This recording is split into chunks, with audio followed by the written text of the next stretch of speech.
Once there lived a Gentile king who delighted in having an audience with a particular rabbi who lived in the kingdom's capital. The two would converse on various subjects, and the rabbi's acuity and sharp intellect amazed the king again and again.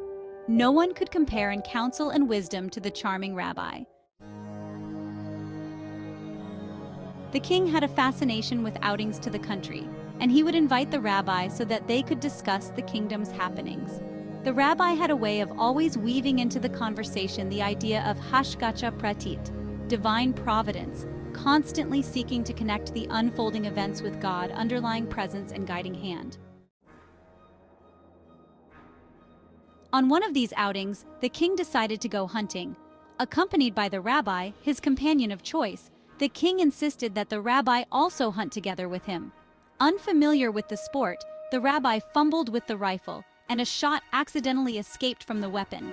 A bitter scream pierced the forest, a scream from none other than the king himself. The rabbi had mistakenly shot the king, damaging his hand forever by shooting off one of his fingers. Enraged, the bleeding king had his guards imprison the rabbi immediately, with swift orders to put him into one of the dungeon's prison chambers. Months passed, and the king's injuries slowly healed. His hand was getting stronger, and his desire to go on one of his outings finally made him plan a most extravagant trip to many far-off lands. The king was warned not to leave the campgrounds, because hostile natives lurked. "If I wasn't in the dungeon, I would have been with you." Throughout his trips, he missed the wisdom and companionship of the brilliant rabbi. In one particularly exotic location, the king was warned not to leave the campgrounds because hostile natives lurked.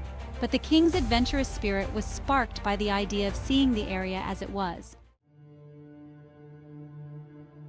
On one of his forays outside the camp, the king was captured by cannibal tribesmen. As was their custom, they inspected their merchandise before cooking. They were alarmed to find that the enticing specimen before them had a missing finger. Immediately, they declared it a bad omen and discarded the king close to his campgrounds. The king was beside himself with joy. The rabbi's blunder had saved his life. He immediately changed course and directed his entourage to return home. He had to speak to the rabbi. When they arrived at the capital, the king immediately set the rabbi free. He asked him, "Dear Rabbi, you have always spoken of divine providence and how everything comes down from heaven for our good, and I see that here. But Rabbi, I have one question. What was the divine providence as it relates to you? You were in the dungeon for months. Where is the good in that?"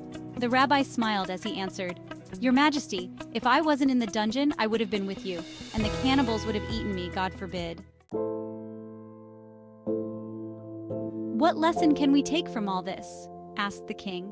After some thought, the rabbi answered, "Perhaps the lesson is that everyone is essentially a friend of the ultimate king, the creator of heaven and earth.